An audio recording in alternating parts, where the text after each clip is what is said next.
Bismillahirrahmanirrahim. Assalamualaikum warahmatullahi wabarakatuh. Semasa hidupnya, Nabi Muhammad SAW pernah berkesempatan bertemu langsung dengan Sang Pencipta Allah Subhanahu wa Ta'ala. Peristiwa besar ini pun dijuluki sebagai Isra Mi'raj. Tapi sebelum naik ke langit, Rasulullah SAW sholat di Masjidil Aqsa. Padahal yang kita ketahui, bukankah sholat baru diperoleh ketika Isra Mi'raj? Lalu, apakah nabi-nabi sebelum Nabi Muhammad SAW juga melakukan sholat? Sebelumnya tekan tombol subscribe dan nyalakan loncengnya. Bagikan video ini ke teman dan keluarga kalian karena sebaik-baik kalian adalah orang yang mempelajari Al-Quran kemudian mengajarkannya kepada orang lain. Satu lagi, simak video ini sampai selesai biar gak salah paham. Ya man tuhibbu Muhammadan.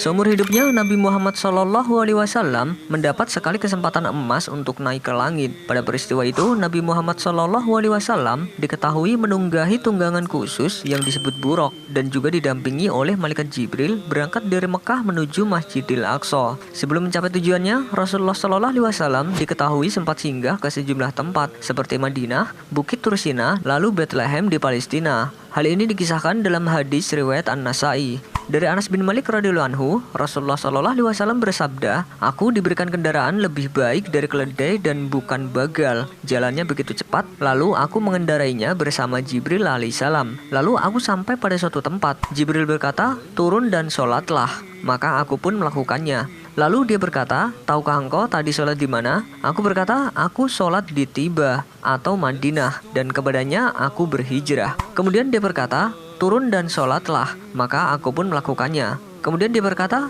'Tahukah engkau tadi sholat di mana?' Aku berkata, 'Tadi aku sholat di Bukit Sinai.' Dan disitulah Nabi Musa alaihissalam berbicara langsung dengan Allah Subhanahu wa Ta'ala. Kemudian dia berkata, 'Turun dan sholatlah.' Maka aku pun melakukannya. Kemudian dia berkata, 'Tahukah engkau tadi sholat di mana?' 'Tadi aku sholat di Bethlehem.' Dan disitulah Nabi Isa alaihissalam dilahirkan. Kemudian aku masuk ke Baitul Maqdis dan disitu dikumpulkan para nabi. Maka aku pun diperintahkan oleh Jibril untuk menjadi imam mereka. Hadis riwayat An-Nasai.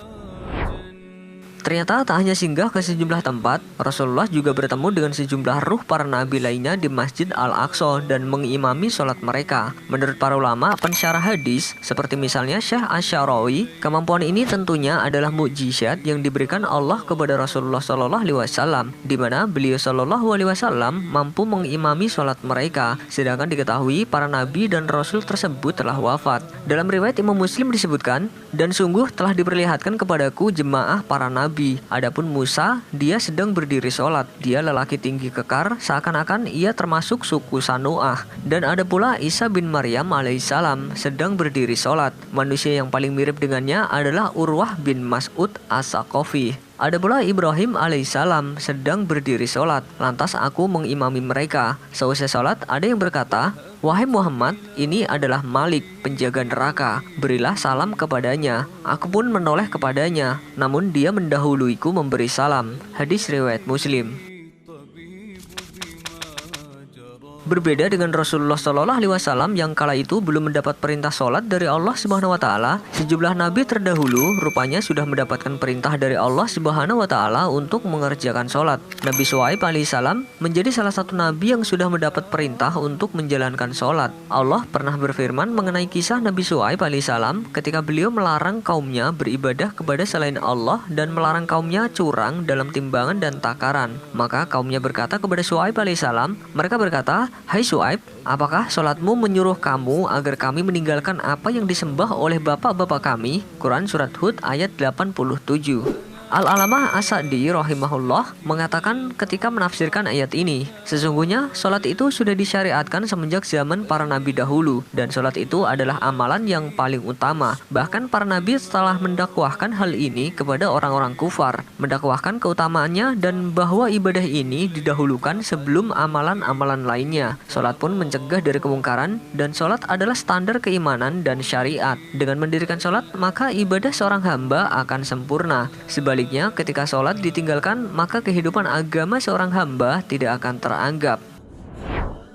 Selain Nabi Syuaib alaihissalam, Nabi Musa alaihissalam pun juga sholat. Hal pertama yang Allah wajibkan kepada Musa setelah Allah syariatkan ibadah kepadanya adalah sholat. Bahkan tidak ada nas yang menyebutkan ibadah lain yang Allah bebankan kepada Nabi Musa selain sholat. Allah berfirman kepada Nabi Musa alaihissalam dengan kalimatnya tanpa ada penerjemah, "Maka dengarkanlah apa yang akan diwahyukan kepadamu. Sesungguhnya aku ini adalah Allah, tidak ada Tuhan yang hak selain aku. Maka sembahlah aku dan dirikanlah sholat untuk mengingat aku." Quran Surat Toha ayat 14. Dan dalam Surat Yunus ayat 87 berbunyi, "Dan kami wahyukan kepada Musa dan saudaranya, ambillah olehmu berdua beberapa buah rumah di Mesir untuk tempat tinggal bagi kaummu, dan jadikanlah olehmu rumah-rumahmu itu tempat sholat dan dirikanlah sholat." Maka hal ini menunjukkan keutamaan yang sangat besar dari ibadah sholat dibandingkan amalan-amalan lainnya. Allah memulai perkataannya kepada Musa dengan perintah untuk sholat.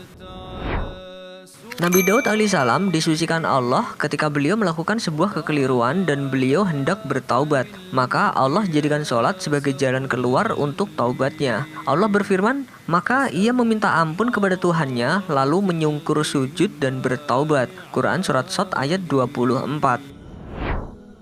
Kemudian Nabi Sulaiman alaihissalam, putra Nabi Daud alaihissalam, pernah lupa mengerjakan sholat asar. Ketika di waktu sore hingga beliau disibukkan memandang keindahan kuda-kudanya sampai terlewat waktu asar, beliau pun menyesal dan bersedih. Beliau mencerca dirinya sendiri yang telah melewatkan waktu sholat karena kuda-kudanya. Allah berfirman, "Dan kami karuniakan kepada Daud, Sulaiman, dia adalah sebaik-baik hamba. Sesungguhnya dia amat taat kepada Tuhannya. Ingatlah ketika dipertunjukkan kepadanya kuda-kuda yang tenang di waktu berhenti dan cepat waktu berlari pada waktu sore, maka ia berkata, sesungguhnya aku menyukai kesenangan terhadap barang yang baik, sehingga aku lalai mengingat Tuhanku sampai kuda itu hilang dari pandangan. Bawalah kuda-kuda itu kembali kepadaku." Lalu ia potong kaki dan leher kuda itu. Quran Surat Shad ayat 30-33.